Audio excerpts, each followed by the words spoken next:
through the evolution of studying this phenomenon of research, of life experiences, somebody posed a question to me today and said, how would you define a narcissist? And you can go through the DSM, you can go through the checklist. It'll give you the quote-unquote symptoms of how this person will act. You can check these off, and you're like, bam, bam, bam. Okay, this is the conclusion that I've come to about this person that I'm dealing with. But narcissism, cluster B, they kind of sit on their own. And what I mean by that is it's less about that person that's toxic and more about the people around them that they affect. Because you see, a narcissist, one of the ways that you could tell somebody's toxic is that everybody around them is at the self-help sections of what used to be bookstores, what is now Google, searching for what is wrong with them. They are in therapy. They are seeking therapy to figure out why they are so destructive. It could be a whole family going, and the wife is trying to figure out, or the husband's trying to figure out what's wrong with him, and the kids are trying to figure out what's wrong with them. And yet the narcissist is somehow void of having to self-reflect, or they may go along with it for a little while, but there's no fruit that is born of their therapy, because they will come to the conclusion in and of their own, regardless of what the therapist says, that there is absolutely nothing wrong with them, and it is everybody else around them. So how do you define narcissism? Narcissism is not a set of symptoms. Narcissism is a whole being. Narcissism is very, very layered. It is more how it affects the people around them as opposed to what is wrong with this person, because you're dealing with somebody that and although this falls on a spectrum, and yes, if somebody has few symptoms, they may be able to be helped, but you're dealing with a person that does not have the ability to self-reflect.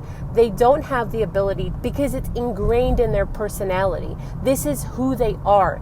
It's not like anxiety where you can tell somebody, well, okay, what exactly is happening in this moment? What is the thought behind it? How can we help you reduce the symptoms? This is a person that is aware of what is happening to them and wants to be helped. They don't want to live that way. I don't want to be depressed. So therefore, I will do things to make myself try to lift my mood. If I see something coming on, if I see a depressive episode coming towards me, a person with depression may recognize the symptoms and what is happening, and they may do things to alter it, or they may go to a doctor and get some medication or whatever. But with narcissism, especially with covert narcissism, you're dealing with a monster dressed like a princess, like a prince, dressed like a knight in shining armor.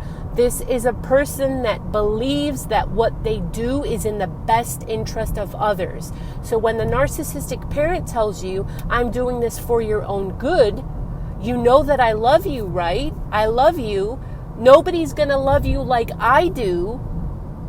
You have to understand that they actually believe this. You may be sitting and saying, how can they act this way? How can they be so evil yet so kind to other people around them? Why will they give the shirt off their back to this person, but yet treat their immediate family like garbage? Why do I see a monster when the rest of the world sees an angel? This is narcissism. You see, it's about the people that they affect.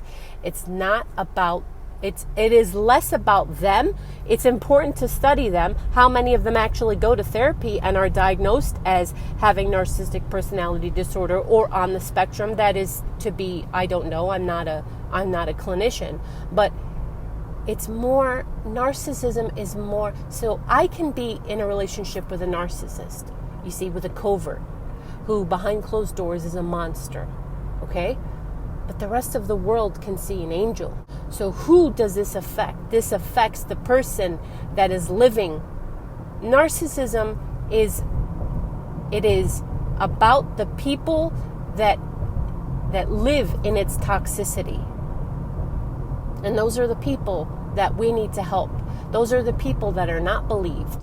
Narcissism, to me, is more about the people that it affects, as opposed to the symptomology or the symptoms of the narcissist.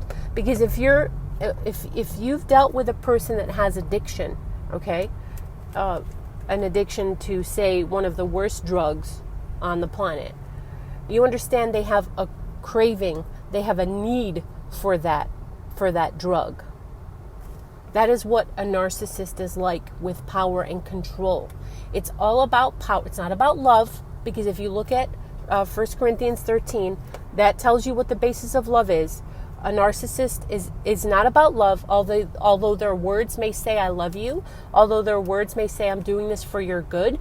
If you compare it to 1 Corinthians 13, you will see that this is not love, okay? It is about power, and it is about control. It is to create doubt in your mind of your reality, to make you believe that you are going crazy, so that you are easier to control. Narcissism is not about that person. It is about how it affects you, my friends. That's what it's about.